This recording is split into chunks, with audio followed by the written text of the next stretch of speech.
नमस्कार दोस्तों, हमारे YouTube चैनल पे आप सभी का स्वागत है। कुछ दिनों से जैसा कि साइंस की क्लास नहीं हो पा रही थी, आज से अपन साइंस को कंटिन्यू करेंगे और कुछ बच्चों के कॉल आ रहे थे कि सर केमिस्ट्री स्टार्ट करें। तो बायोलॉजी के अपने दो टॉपिक पूरी तरह कंप्लीट हो चुके हैं, एक तो डाइजेस्टिव सिस्टम और एक न्यूट्रिशन। उन दोनों को आप अच्छे से पढ़ ले। बीच में कुछ केमिस्ट्री के टॉपिक करते हैं, उसके बाद अपन बायोलॉजी को कंटिन्यू करेंगे। फिजिक्स के मैंने कुछ छोटे छोटे टॉपिक डाल रखे हैं, तो वो भी आप पीछे की क्लास में जाके देखें। तो आज अपन पढ़ेंगे केमिस्ट्री। केमिस्ट्री के अंदर आज हल्का सा आपका इंटरेस्ट जगने लग जाएगा कि देखो क्वेश्चन किस प्रकार से आते हैं और किस प्रकार से इजी वे के अंदर हल हो जाते हैं। तो सुनो, केमिस्ट्री देखो,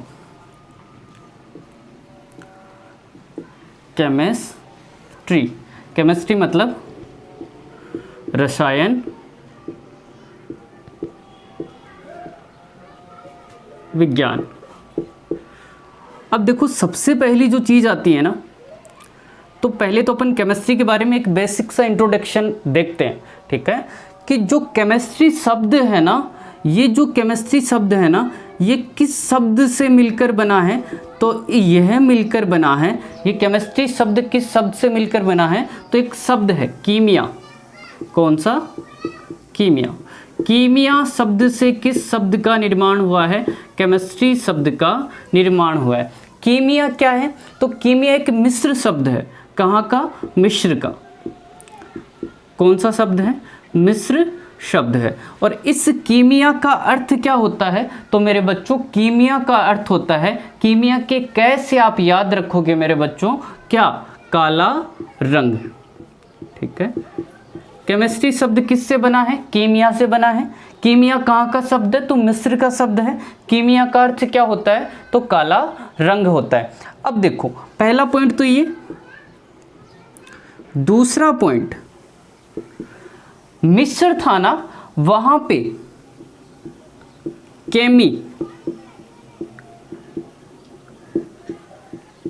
केमी कहा जाता था किसको? तो कहा जाता था मिट्टी को। केमी किसको कहा जाता था? मिट्टी को कहा जाता था। और केमी से क्या बना था? तो एक वर्ड बना था। क्या? केमी टेकिंग। केमी टेकिंग। स्टार्टिंग में केमिस्ट्री नहीं बोला जाता था, स्टार्टिंग में केमिस्ट्री को कहा जाता था केमी टेकिंग। उसमें केमी का क्या अर्थ है? तो मिट्टी अर्थ है। अब देखो, मिस्र के लोगों को क्या था? स्टार्टिंग से ही रसायन का नॉलेज था, मतलब जितने भी केमिकल थे ना, उनका ज्ञान था। अब होता क्या है कि कुछ यूनानी लोग आते हैं, कुछ फ्रांसीसी लोग आते हैं, जो एक बड़ी एम्पायर थी, वो वहाँ पे आक्रमण करते हैं और जो उनके केमिस्ट्री के फॉर्मूले थे, जो जो उनका नॉलेज था, वो वहाँ से कहाँ पे चला जाता है? फ्रांसीसी देशों के अंदर चला जाता है, फ्रेंच और यूनानियों के पास चला जाता है। फिर इस सब्जेक्ट पे शोध करना वो स्टार्ट करते हैं और धीरे धीरे ये केमी टेकिंग से क्या बन जाता है? केमिस्ट्री बन जाता है। क्या बन जाता है मेरे बच्चों? केमिस्ट्री बन जाता है, ठीक है। जब अपन केमिस्ट्री की परिभाषा की बात करते हैं, तो इधर देखो, केमिस्ट्री विज्ञान की वह शाखा है, विज्ञान की वह शाखा जिसमें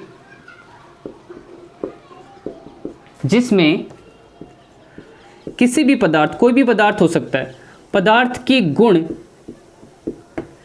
संरचना और वहां पे किसी भी प्रकार की क्रिया करवाएं अपन, तो उसमें होने वाले परिवर्तन का अध्ययन किया जाता है। परिवर्तन का अध्ययन किया जाता है, अध्ययन किया जाता है। मेरे प्यारे बच्चों, केमिस्ट्री से क्वेश्चन आते हैं हर एग्जाम में, लेकिन अपन क्या करते हैं? केमिस्ट्री को, जैसे कि ऑफलाइन क्लासेज के अंदर बायोलॉजी को खूब खींचा जाता है, आराम से पढ़ाया जाता है, आपको ह्यूमन फिजियोलॉजी पढ़ाई जाती है आराम से, केमिस्ट्री की 4 या 5 क्लास करके उसको फिनिश कर दिया जाता है। लेकिन केमिस्ट्री से जो क्वेश्चन आते हैं ना, उसका कंपटीशन में बहुत महत्वपूर्ण योगदान है, इसलिए आपको केमिस्ट्री भी पढ़नी चाहिए। अब केमिस्ट्री के पिता कौन है, मतलब जनक कौन है? तो आप याद रखोगे, केमिस्ट्री के पिता कहा जाता है किसको? तो लेवोशियर को। किसको कहा जाता है? लेवोशियर को। लेवोशियर को क्या कहा जाता है? केमिस्ट्री का पिता या जनक कहा जाता है। तो ये केमिस्ट्री का एक बेसिक सा इंट्रोडक्शन। यहाँ से आप क्या क्या पॉइंट समझोगे? केमिस्ट्री किससे बना है? कीमिया शब्द से बना है। कीमिया मिश्र शब्द है जिसका अर्थ क्या होता है? काला रंग होता है, पहली थ्योरी। दूसरी केमी का अर्थ क्या होता है? मिट्टी। और स्टार्टिंग में केमिस्ट्री को क्या कहा जाता था? तो केमी टेकिंग कहा जाता था, ठीक है। और फिर धीरे धीरे यूनानी आए, फ्रांसीसी आए, उन्होंने क्या किया? मिस्र से उनके फॉर्मूले चोरी कर लिए और धीरे धीरे डे बाय डे केमी टेकिंग से नाम बदल के क्या हो गया? केमिस्ट्री।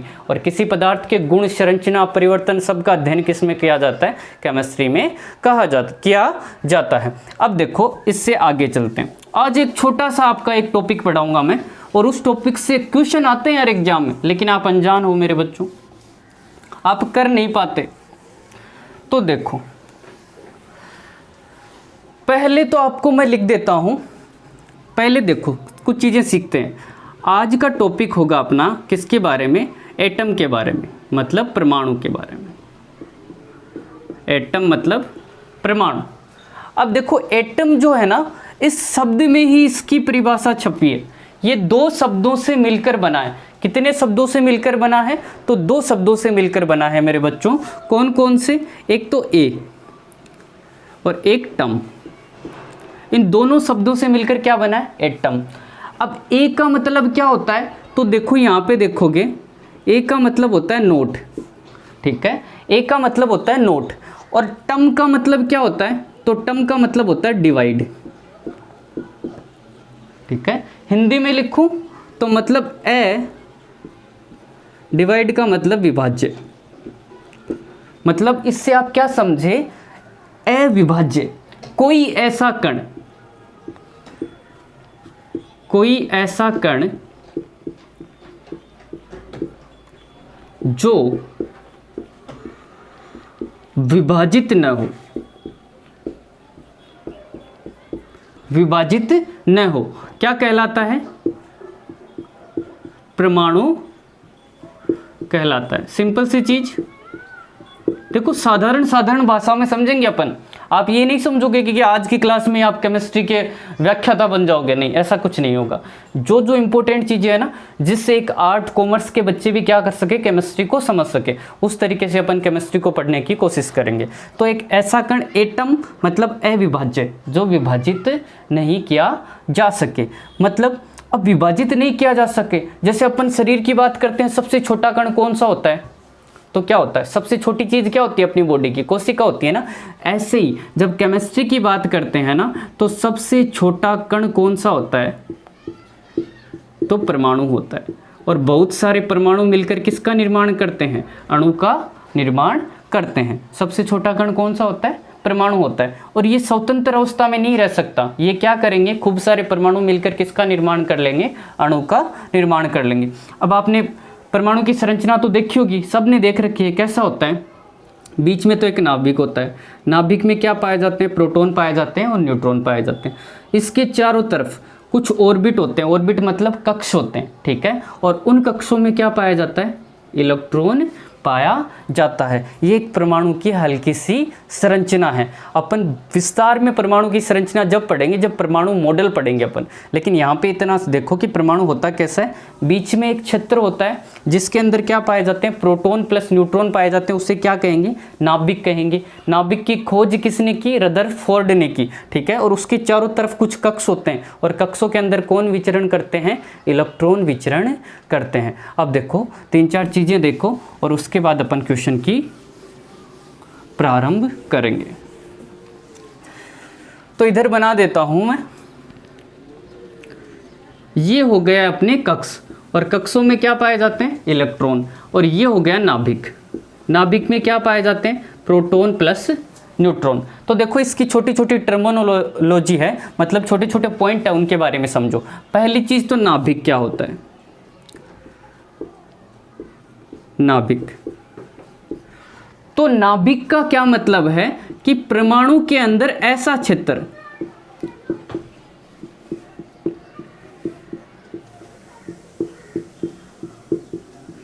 जहां पर क्या पाए जाएं? जहां पे पाए जाएं अपने प्रोटॉन प्लस न्यूट्रॉन। परमाणु के केंद्र के अंदर एक ऐसा क्षेत्र जहाँ पे क्या पाए जाए, प्रोटॉन और न्यूट्रॉन, उसको क्या कहेंगे, नाभिक। और नाभिक की खोज किसने की मेरे बच्चों, नाभिक की खोज की किसने, रदरफोर्ड ने। ये 2 पॉइंट आप ध्यान में रखोगे, नाभिक की खोज किसने की, रदरफोर्ड ने। नाभिक के अंदर क्या पाए जाते हैं, प्रोटॉन और न्यूट्रॉन पाए जाते हैं। पहला पॉइंट क्लियर। दूसरा देखो, इलेक्ट्रॉन की बात करते हैं। किसकी बात करते हैं, इलेक्ट्रॉन। इलेक्ट्रॉन क्या होता है, तो देखो ये परमाणु और ये परमाणु की क्या है, कक्ष, ठीक है। तो परमाणु के कक्षों में, परमाणु के कक्षों में पाया जाने वाला, ठीक है, इलेक्ट्रॉन पे क्या दिख रहा है, ऋण आवेश दिख रहा है, ऋण आवेशित कण, ऋण आवेशित कण, वो क्या कहलाएगा, इलेक्ट्रॉन कहलाएगा। और इलेक्ट्रॉन की खोज किसने की, तो इलेक्ट्रॉन की खोज की थी मेरे बच्चों, किसने की थी, जे थॉमसन, ठीक है। और इलेक्ट्रॉन पे किस प्रकार का आवेश होता है, तो आपको सबको पता होना चाहिए कि इलेक्ट्रॉन पे कौन सा चार्ज होता है, हमेशा नेगेटिव चार्ज होता है। इलेक्ट्रॉन अपने साथ कौन सा चार्ज रखता है, तो ऋण आवेश रखता है। अगर ये याद है ना, तो आपको यहीं से परिभाषा निकल के आ गई। ये क्या है, इलेक्ट्रॉन। तो परमाणु के चारों तरफ कक्षों में पाया जाने वाला ऋण आवेशित कण क्या कहलाएगा, इलेक्ट्रॉन कहलाएगा। इलेक्ट्रॉन की खोज किसने की, जे थॉमसन में। आवेश किस प्रकार का चार्ज होता है इलेक्ट्रॉन पे, तो नेगेटिव चार्ज होता है। इलेक्ट्रॉन के बारे में जान लिया, नाभिक के बारे में जान लिया। अब देखो क्या बचे, प्रोटॉन। प्रोटॉन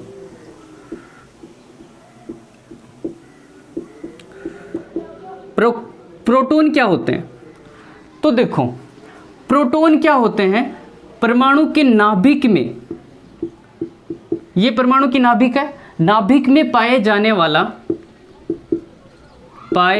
वाला ऐसा कण जो किस प्रकार का चार्ज रखता हो, इलेक्ट्रॉन ने क्या रखा था, नेगेटिव चार्ज, जो धन आवेश रखता हो। सिंपल सी चीज, नाभिक में पाए जाते हैं प्रोटॉन, किस प्रकार का चार्ज रखते हैं, तो धनावेश मतलब पॉजिटिव चार्ज रखते हैं। और इस प्रोटॉन की खोज किसने की, तो याद रखोगे किसने की, रदरफोर्ड ने। रदरफोर्ड ने और क्या खोजा था, नाभिक खोजा था, ठीक है। लेकिन एक कंफ्यूजन होता है, कई एग्जाम में रदरफोर्ड ऑप्शन नहीं आता है, क्या आता है, गोल्डस्टीन। वो किस लिए आता है, तो इसके पीछे की एक कहानी है। क्या कहानी है, सिंपल सी कहानी है। जैसे ही इलेक्ट्रॉन खोजा गया था ना, तो इलेक्ट्रॉन पे किस प्रकार का चार्ज था, ऋणात्मक चार्ज था। वैसे ही एक वैज्ञानिक हुए जिनका नाम था गोल्डस्टीन, इन्होंने अंदाजा लगा लिया कि इसके अंदर एक ऐसी चीज भी मिलेगी जिसके अंदर किस प्रकार का चार्ज होगा, धनावेश होगा, मतलब पॉजिटिव चार्ज होगा। तो इन्होंने भी क्या कर लिया था, एक तरीके से पता लगा लिया था कि इसके अंदर क्या है, एक ऐसी चीज है जिसके अंदर कौन सा चार्ज है, प्लस चार्ज है, मतलब पॉजिटिव चार्ज है। तो गोल्डस्टीन और रदरफोर्ड दोनों आप ध्यान में रखोगे। प्रोटॉन हो गया। अब न्यूट्रॉन की बात करते हैं। तो न्यूट्रॉन पे किस प्रकार का चार्ज होता है, न्यूट्रॉन का अर्थ ही न्यूट्रल है, ठीक है, ध्यान में नहीं रहे तो। न्यूट्रॉन पे किस प्रकार का चार्ज होता है, उदासीन होता है, किसी प्रकार का चार्ज नहीं होता, ये न्यूट्रल होता है। इसकी खोज किसने की, तो इसकी खोज मेरे बच्चों की थी किसने, चैडविक ने। अब आपको याद नहीं रहे ना कि किस पे किस प्रकार का चार्ज है, तो P से प्रोटॉन याद रखना। P से क्या होता है, प्रोटॉन, और P से क्या होता है, पॉजिटिव, और पॉजिटिव का मतलब क्या होता है, धनात्मक। तो मतलब प्रोटॉन पे किस प्रकार का चार्ज होता है, पॉजिटिव चार्ज होता है। अब सीधे बाहर चले जाओ, बाहर क्या है, इलेक्ट्रॉन। इलेक्ट्रॉन पे किस प्रकार का चार्ज होता है, नेगेटिव चार्ज होता है। और N का मतलब क्या होता है, न्यूट्रॉन, और N का मतलब क्या होता है, न्यूट्रल भी होता है, मतलब उदासीन। इस पे किसी भी प्रकार का चार्ज नहीं होता है। सिंपल सी चीज़ें सीखी मेरे बच्चों आज अपन ने, इलेक्ट्रॉन के बारे में, प्रोटॉन के बारे में, न्यूट्रॉन के बारे में, और परमाणु की संरचना के बारे में, सिंपल सा। अब देखो कुछ क्वेश्चन बताता हूँ मैं आपको। आपको कोई भी परमाणु दिया गया है, सपोज करो कोई भी परमाणु दे दिया, ठीक है, एग्जाम में दिया हुआ है, और आपको क्वेश्चन पूछे गए। पहला क्वेश्चन पूछा गया कि किसी भी परमाणु के अंदर प्रोटॉन की संख्या, ये फर्स्ट क्वेश्चन है। अगला क्वेश्चन किसी एग्जाम में पूछा न्यूट्रॉन की संख्या, न्यूट्रॉन की संख्या। अगला क्वेश्चन किसी एग्जाम में पूछा, कोई भी परमाणु दे दिया आपको और उसके बारे में अगला एग्जाम में पूछ रहा है कि इस परमाणु के अंदर प्रोटॉनों की संख्या कितनी है, इस परमाणु के अंदर न्यूट्रॉनों की संख्या कितनी है, इस परमाणु के अंदर इलेक्ट्रॉन की संख्या कितनी है, इलेक्ट्रॉन की संख्या कितनी है मेरे बच्चों। अगला पूछा इस परमाणु का परमाणु क्रमांक कितना है, परमाणु क्रमांक। परमाणु क्रमांक को क्या बोलते हैं, एटॉमिक नंबर। क्या बोलते हैं, एटॉमिक नंबर। अगला क्वेश्चन परमाणु भार, मतलब एटॉमिक मास। ये 5 क्वेश्चन का जवाब देना आप आज सीख जाओगे, ये मेरी गारंटी है। किसी भी एग्जाम में ये 5 क्वेश्चन आपको एग्जाम में पूछे जाएंगे ना, आप झट से जवाब दे दोगे। और अब तक आपको नहीं पता था, आप केवल तुक्के मारते थे, ठीक है। आपको कोई भी परमाणु देख के किसी भी एग्जाम में क्वेश्चन पूछा जाता है, XYZ, राजस्थान पुलिस, पटवारी, रेलवे के अंदर, कि इस परमाणु के अंदर प्रोटॉन की संख्या कितनी है, न्यूट्रॉन की संख्या कितनी है, इलेक्ट्रॉन की संख्या कितनी है, इस परमाणु का परमाणु क्रमांक कितना है, इस परमाणु का परमाणु भार कितना है। इसके आगे 4 क्वेश्चन और बचते हैं, वो अपन कल की क्लास में देखेंगे। इनको सीखने की कोशिश करते हैं। तो देखो अपन 1 से 10 तक, 1 से 10 तक परमाणु, एटम, एटम से पढ़ना स्टार्ट किया था अपन ने। एटम मतलब ए प्लस टम शब्द से मिलकर बना है। ए का मतलब ए और टम का मतलब विभाज्य। तो देखो 1 number, 2 number, 3 number, 4 number, 5 number, 6, 7, 8, 9, 10। अब एक लाइन याद रखोगे आप, कौन सी, देखो मैं लिखता हूँ हा, ही, ली, बे, बै, कै, नोफ, नी। हा, ही, ली, बे, बै, कै, नोफ, नी। हा, ही, ली, बे, बै, कै, नोफ, नी। ये लाइन इन 5 क्वेश्चनों के जवाब देने में बहुत हेल्प करेगी आपकी। कैसे, अब देखो डायरेक्ट याद रख लेते हैं साइंस वाले तो, लेकिन जो आर्ट्स और कॉमर्स के बच्चे हैं ना, उनमें इंटरेस्ट जगाने के लिए कुछ चीज़ें आपको ऐसी करनी पड़ती है। तो देखो हा का मतलब क्या है, हा का मतलब हाइड्रोजन, ही का मतलब हीलियम, ली का मतलब लिथियम, बे का मतलब बेरिलियम, बै का मतलब बोरोन, सी का मतलब कार्बन, और नोफ का मतलब एन। पहले क्या आएगा, एन। एन का मतलब नाइट्रोजन, ओ का मतलब ऑक्सीजन, एफ का मतलब फ्लोरीन, और एन का मतलब नियोन। ठीक है, एफ का मतलब fluorine. Hydrogen, helium, lithium, beryllium, boron, carbon, nitrogen, oxygen, fluorine और नियोन। अब बना के लिख लेते हैं, ये क्या हो गया, हाइड्रोजन। ठीक है, ही से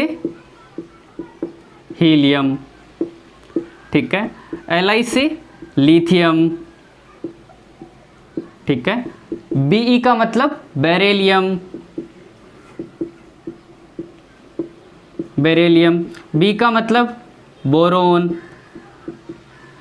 C का मतलब कार्बन, N का मतलब नाइट्रोजन, O का मतलब ऑक्सीजन, F का मतलब फ्लोरीन, और Ne का मतलब नियोन। ये क्या हो गए, 1 से 10 तक परमाणु हो गए, मतलब एटम हो गए। ठीक है, हा, ही, ली, बे, बै, कै, नोफ, नी। नोफ के अंदर क्या हो गए, NOF, मतलब नाइट्रोजन, ऑक्सीजन और फ्लोरीन आ गए। अब मेरे बच्चों एक चीज़ समझो आप, क्या समझो, ये 1, 2, 3, 4, 5, 10, ये तो क्या है, एटॉमिक नंबर है, मतलब परमाणु क्रमांक है। एक होता है एटॉमिक मास, मास को एटॉमिक मास मतलब परमाणु भार, और उसको हमेशा क्या लिखते हैं अपन, ऊपर की तरफ लिखते हैं। अब देखो किसका परमाणु भार कितना है, आप याद करने की कोशिश करना। पहले कुछ है ना अलग अलग है ना, उनका मैं बता देता हूँ। ये यहाँ पे क्या दिख रहा है आपको, एल दिख रहा है ना, एल, लेकिन इसी एल को मैं ऐसे लिख दूँ तो ये कैसा दिखता है, 7, ठीक है। तो इसके ऊपर यहाँ पे लिख दो 7, ठीक है। 3Li7, ये ई दिख रहा है ना, इसको सीधा कर दो 9, ठीक है। फ्लोरीन कितने नंबर पे, 9, इस 9 को लिखो और पहले 1 लगा दो, 19। बाकी के अंदर क्या करोगे, 1H1, 2 का दुगुना 4, 4 का इसका हो ही गया बेरिलियम का, 5 का दुगुना 10, 6 का दुगुना 12, 7 का दुगुना 14, 8 का दुगुना 16, इसका हो गया फ्लोरीन का 10 का दुगुना 20। ये ऊपर लिखे मैंने, ये क्या है, तो ये मेरे बच्चों है परमाणु भार मतलब एटॉमिक मास। ये चीज़ अभी समझ में आएगी आपको किस वजह से काम आएगी। ये पांचों क्वेश्चन आप झट से हल कर दोगे। कैसे हल कर दोगे देखना। किस किस का आपको अलग से ध्यान में रखना है, लिथियम का। लिथियम के अंदर एल को ऊपर सीधा करके लिख दिया 7, ठीक है। पहले इतना ही ध्यान रखो आप, मैं क्या कर रहा हूँ, एल को सीधा करके लिख दिया 7। बेरिलियम में ई को सीधा करके लिख दिया 9, ठीक है। अब फ्लोरीन कितने नंबर पे आ रहा है, अगला बेरिलियम का ध्यान में रखोगे और इसका ध्यान में रखोगे। ये क्या है, 9 को ऐसे लिख दिया और पहले क्या लगा दिया 1, क्योंकि 1 9 तो पहले आ गया था अपना। तो ये सिंपल सा अपन क्या ध्यान में रखेंगे, 1 से 10 तक के परमाणु क्रमांक ध्यान में रखेंगे। अब इन क्वेश्चन पे आते हैं। ये याद हो गया आपको, ठीक है। इसको नोट कर लें, स्क्रीनशॉट ले लें।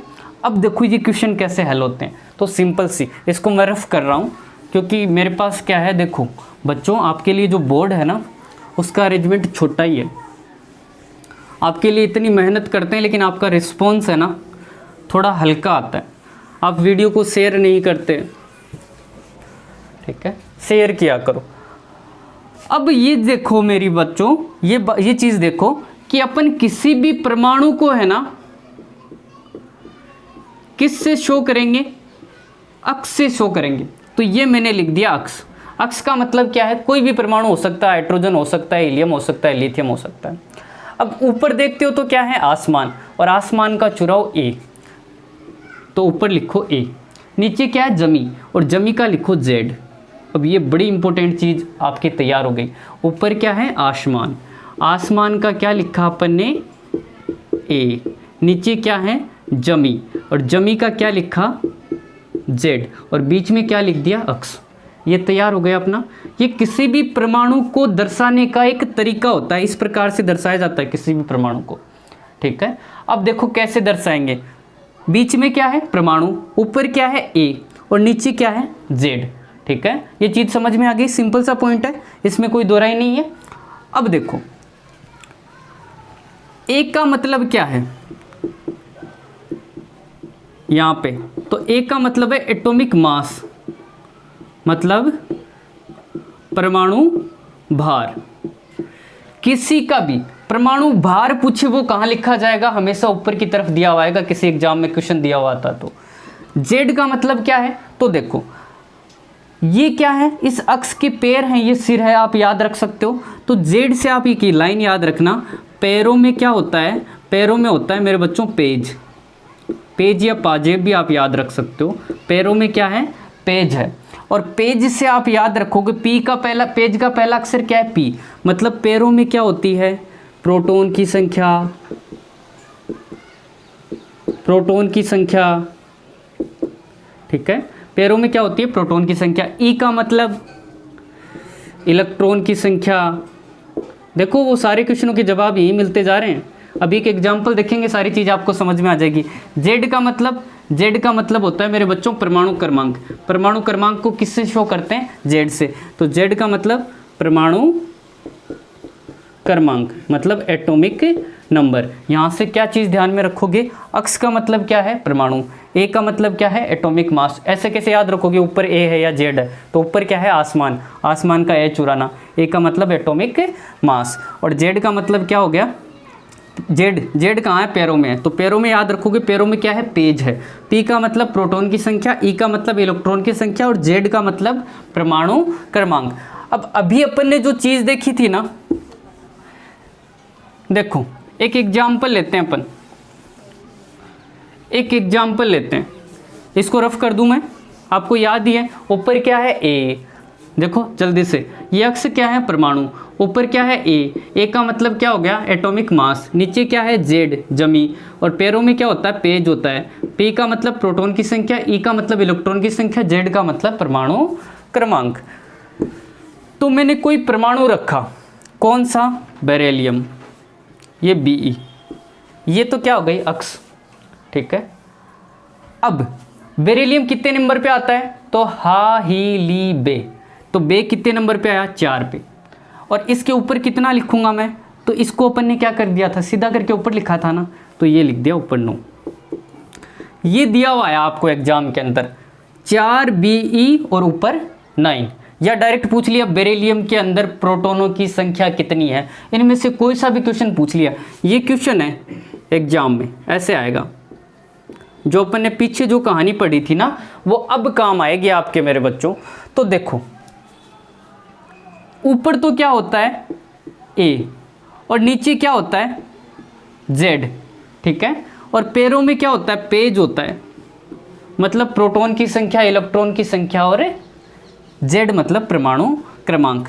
तो बेरिलियम के अंदर बी का मतलब बेरिलियम, बेरिलियम के अंदर पी का मतलब प्रोटॉन की संख्या कितनी है, प्रोटॉन की संख्या कहाँ पर होती है पैरों में होती है, तो प्रोटॉन की संख्या कितनी 4, ठीक है। अब इसमें पूछा इलेक्ट्रॉन की संख्या कितनी, एग्जाम में पूछ लिया आपको कि इलेक्ट्रॉन की संख्या कितनी है, तो इलेक्ट्रॉन की संख्या कितनी है बच्चों 4 है। जेड का मतलब परमाणु क्रमांक, बेरिलियम का परमाणु क्रमांक कितना है, एटॉमिक नंबर कितना है, परमाणु क्रमांक कितना है मेरे बच्चों 4 है। तो आपका पहला क्वेश्चन हो गया, प्रोटॉनों की संख्या आपको पता लग गई कैसे निकालते हैं। नीचे क्या है पेज है, पी का मतलब प्रोटॉन की संख्या, आपको इलेक्ट्रॉन की संख्या निकालना पता लग गई कि नीचे वो 4 है वो क्या है इलेक्ट्रॉन की संख्या भी है। आपको क्या पता लग गया परमाणु क्रमांक पता लग गया, 3 क्वेश्चन हो गए आपके, ठीक है। अब ऊपर क्या होता है ए का मतलब एटॉमिक मास, और एटॉमिक मास का मतलब ऊपर क्या होता है एटॉमिक मास मतलब परमाणु भार। तो ये ऊपर क्या है 9 क्या है परमाणु भार। तो आपको पूछा बेरिलियम का परमाणु भार कितना होता है 9 होता है, तो आपको परमाणु भार निकालना पता लग गया, ठीक है। सिंपल से आपके 4-5 क्वेश्चन अटेम्प्ट हो गए, एक नहीं पता लगा सर कौन सा न्यूट्रॉन की संख्या। तो मेरे बच्चों ये भी लग जाएगा, बहुत आसान है। अगर आपने ये 3 क्वेश्चन कवर कर लिए, पहला क्वेश्चन बेरिलियम के अंदर प्रोटॉन की संख्या 4, इलेक्ट्रॉन की संख्या कितनी 4, परमाणु क्रमांक कितना 4, परमाणु भार कितना 9। अब सर न्यूट्रॉन की संख्या तो आपने बताई नहीं, न्यूट्रॉन की संख्या। तो मेरे बच्चों न्यूट्रॉन अकेला अलग बचा ना, तो इसको अपने आप पे क्या है घमंड है, मतलब न्यूट्रॉन है ना ये अकेला अलग बचा तो इसको अपने आप पे क्या है घमंड है। मतलब हर एक न्यूट्रॉन को, कोई भी परमाणु है ना, ये परमाणु है बेरिलियम, हर एक न्यूट्रॉन को क्या है अपने ऊपर क्या है नाज है, क्या है नाज है, हर एक न्यूट्रॉन को खुद पे क्या है नाज है। कि ये देखो सीधे से क्वेश्चन हो गया, उसका तो हुआ ही नहीं। तो नाज से क्या याद रखोगे n बराबर a माइनस जेड, मतलब न्यूट्रॉन की संख्या किसी में भी आपको निकालनी हो तो a का मतलब क्या होता है एटॉमिक मास मतलब परमाणु भार। परमाणु भार में से क्या घटा दोगे, यानी कि आसमान a से क्या घटा दोगे z घटा दोगे। z का मतलब क्या है, z का मतलब नीचे क्या है, नीचे जो भी संख्या दी हुई है नीचे पे परमाणु क्रमांक दिया हुआ है, परमाणु क्रमांक दिया हुआ है, परमाणु क्रमांक, ठीक है। तो हर परमाणु पे क्या है अपने ऊपर नाज है, तो a माइनस जेड। तो यहाँ पे न्यूट्रॉन की संख्या चाहिए तो अपन क्या करेंगे नाज a माइनस जेड। a कितना है 9 है, z कितना है 4 है, तो 9 माइनस 4 कितने होते हैं मेरे बच्चों 5 होते हैं। इसके अंदर न्यूट्रॉनों की संख्या कितनी 5, तो आपके क्वेश्चन हो गए 5। कौन से प्रोटॉनों की संख्या, न्यूट्रॉनों की संख्या, इलेक्ट्रॉन की संख्या, परमाणु क्रमांक, परमाणु भार आप निकालना सीख गए। जैसे एक छोटा सा सिंपल सा और देख लेते हैं। जैसे आपके एग्जाम में क्वेश्चन आया लिथियम, और लिथियम के बारे में पूछा, तो लिथियम को किससे लिखते हैं Li से लिखते हैं, हा ही ली। लिथियम कितने नंबर पे आता है 3 नंबर पे आता है। अब लिथियम के ऊपर कितना लिखोगे, तो मैंने कहा था लिथियम को ऐसे याद रखना, ये कितना है 7, तो ये मैंने लिख दिया ऊपर 7। तो ये 7 क्या है A है, ए का मतलब क्या है, परमाणु भार है। अगर आपको पूछा लिथियम का परमाणु भार कितना होता है, 7 होता है। पैरों में क्या होता है, पेज होता है, PeZ। तो लिथियम में परमाणु की प्रोटॉनों की संख्या कितनी है, 3 है। लिथियम के अंदर इलेक्ट्रॉनों की संख्या कितनी है, 3 है। लिथियम का परमाणु क्रमांक कितना है, 3 है। 4 क्वेश्चन हो गए। अब लिथियम के अंदर न्यूट्रॉनों की संख्या कितनी है, तो हर न्यूट्रॉन को अपने ऊपर क्या है, नाज है, तो -A-Z, मतलब 7 में से 3 घटाएंगे तो क्या आ जाएगा, सिंपल सा 7 में से 3 घटाए कितना आया, 4। तो ये 4 क्या हो गए मेरे बच्चों, न्यूट्रॉन की संख्या हो गई। अब देखो इस छोटी सी चीज़ से अपन ने 20-25 मिनट में जो पढ़ा ना, उससे अपन ये सारी चीज़ें सीख गए। अब बताओ नीचे कमेंट करके आपको अगर पता तो। आप क्या कर रहे थे, रटने की कोशिश कर रहे थे, इसका इतना होता है, इसका इतना होता है, नहीं। सिंपल सा आपको ये ध्यान में रखता है कि प्रोटॉन कोई भी परमाणु उसको अपन किससे डिनोट करेंगे, अक्ष से। ऊपर क्या होता है, आसमान होता है, आसमान का मतलब ए, और नीचे क्या होती है, जमी, जमी का मतलब जेड। और जमी कहाँ पे है, पैरों में है, तो पैरों में क्या होता है, पेज होता है। P मतलब प्रोटॉन की संख्या, E मतलब इलेक्ट्रॉन की संख्या, और Z मतलब परमाणु क्रमांक। और A में से Z घटाएंगे तो क्या आ जाएगा, आपकी न्यूट्रॉनों की संख्या आ जाएगी। मेरे बच्चों ये छोटे छोटे क्वेश्चन तैयार करके ही आपकी केमिस्ट्री धीरे धीरे स्ट्रॉन्ग होगी। आज ये केमिस्ट्री की पहली क्लास थी, कल अपन कुछ और क्वेश्चन डिस्कस करेंगे इसके आगे, जैसे आइसोटोप क्या होते हैं, आइसोबार क्या होते हैं, आइसो इलेक्ट्रॉनिक क्या होते हैं, आइसो न्यूट्रॉनिक क्या होते हैं। ये 4 क्वेश्चन बच गए इस टॉपिक में से। 5 क्वेश्चन अपन ने अच्छे से डिस्कस कर लिए। सबसे पहले परमाणु किससे मिलकर बना है, एटम। एटम मतलब ए का मतलब ए और टम का मतलब विभाज्य, एक ऐसा कण जो विभाजित नहीं किया जा सकता। इलेक्ट्रॉन क्या है, तो परमाणु के चारों तरफ कक्ष के अंदर किस प्रकार के कण, ऋणावेशित कण क्या कहलाते हैं, इलेक्ट्रॉन। और बीच में नाभिक में क्या पाए जाते हैं, प्रोटॉन प्लस न्यूट्रॉन पाए जाते हैं। प्रोटॉन प्लस न्यूट्रॉन नाभिक के अंदर पाए जाते हैं, ठीक है। नाभिक की खोज किसने की, रदरफोर्ड ने। फिर ये कुछ क्वेश्चन हैं जो क्वेश्चन आपको आने चाहिए थे, ठीक है। तो इन क्वेश्चनों को सीखने के लिए सिंपल सी एक चीज़ अपन देखेंगे। अक्ष से तो क्या शो करते हैं, परमाणु। ए से क्या करते हैं, ऊपर क्या होता है, आसमान, और नीचे क्या होती है, जमी। और जमी में क्या है, पेज है। पेज का मतलब प्रोटॉन की संख्या, इलेक्ट्रॉन की संख्या, और जेड का मतलब एटॉमिक मास। और किसी भी एग्जाम में न्यूट्रॉन की आपको संख्या चाहिए तो A-Z क्या होता है, N होता है। अब एग्जाम में आपको ऐसे भी दिया हुआ आ सकता है, देखो क्वेश्चन कैसे आते हैं, ऐसे भी दिया हुआ आ सकता है। क्वेश्चन आ गया 3Li7, ये दे दिया और आगे लिख दिया कि इसके अंदर न्यूट्रॉन की संख्या कितनी है। तो ऊपर क्या है, A है और Z है। अब न्यूट्रॉन की संख्या कितने होता होगे, 7 में से 3 गए, कितने बचे, 4। ये पहला तरीका क्वेश्चन पूछने का। दूसरा क्वेश्चन आपको डायरेक्ट नाम दे के पूछ लिया कि लिथियम के अंदर न्यूट्रॉनों की संख्या कितनी होती है, तो फिर आपको लिखना आना चाहिए। लिथियम को कैसे लिखोगे, Li ऐसे लिखोगे। ऊपर क्या आएगा, ये क्या दिख रहा है, 7, तो ऊपर 7 लिख दिया। नीचे लिथियम कितने नंबर पे आता है, 3, तो वही 7 - 3 कितने हो गए, 4 हो गए, ठीक है। इन दोनों तरीकों से ये क्वेश्चन पूछा जा सकता है। अब देखो जैसे हाइड्रोजन होता है 1H1, ऐसे होता है हाइड्रोजन। तो हाइड्रोजन एकमात्र ऐसा परमाणु जिसके अंदर क्या होती है, न्यूट्रॉनों की संख्या क्या होती है, 0 होती है। 1 - 1 करोगे तो क्या होगा, 0। ये भी इम्पोर्टेंट क्वेश्चन है। तो मेरे बच्चों ये केमिस्ट्री की शुरुआत थी। मैं आशा करता हूँ कि आज की क्लास आपकी बहुत अच्छी रही होगी। कुछ दिनों से क्लासें नहीं हो पा रही थी, उसके लिए हमें खेद है, लेकिन अभी आपकी साइंस की क्लास कंटिन्यू होगी। अगर आप अपना उत्साह दिखाएंगे तो हम भी अपना उत्साह बखूबी दिखाएंगे। इस लॉकडाउन के पीरियड में निराश ना होएं, जैसे कि अपने क्षेत्र के अंदर कर्फ्यू लगता जा रहा है, बढ़ता जा रहा है लॉकडाउन, ठीक है। तो सिंपल सी चीज़ें, आपकी पढ़ाई डिस्टर्ब हो रही होगी, आपके मन के अंदर अनर्गल विचार आ रहे होंगे कि एग्ज़ाम का कुछ भरोसा नहीं, 2020 में होगी या नहीं होगी। रोज़ कुछ ना कुछ नया सीखने की कोशिश करें। इस समय जो ये कलम रखेगा ना अपने हाथ के अंदर, जो किताबों से मोहब्बत रखेगा, मतलब किताबों के साथ जुड़ा रहेगा, वो आगे जब भी एग्ज़ाम होगी, मैं ये नहीं कहता कि 2 महीने के अंदर होगी, कब राजस्थान पुलिस होगी, कब पटवारी होगी, जब भी होगी ना वो एग्ज़ाम निकाल ले जाएगा। इसलिए कभी भी इस कलम को ना छोड़ें। ऐसा नहीं है कि 2 महीने तक एग्ज़ाम नहीं होगी, आप आराम से सो रहे हो, पता ही नहीं है पेन कहाँ पड़ा है, कॉपी कहाँ पड़ा है, कोचिंग स्टार्ट होगी तब देखेंगे कोचिंग वाली के नोट्स कहाँ पड़े। ऐसा मत करो, जो है ना उन चीज़ों को साथ साथ पढ़ते रहो और क्लासें देखते रहो। पीछे के जैसे मैंने 2 टॉपिक कराए हैं उनको अच्छे से स्ट्रॉन्ग कर लो, जल्दी उनके मैं क्वेश्चन लेके आऊँगा। आज के लिए इतना ही, धन्यवाद दोस्तों। अगर आपको ये वीडियो पसंद आता है तो इसको लाइक करें और अपने दोस्तों के साथ शेयर करें और चैनल को सब्सक्राइब करें ताकि हमारा उत्साह बना रहे। धन्यवाद।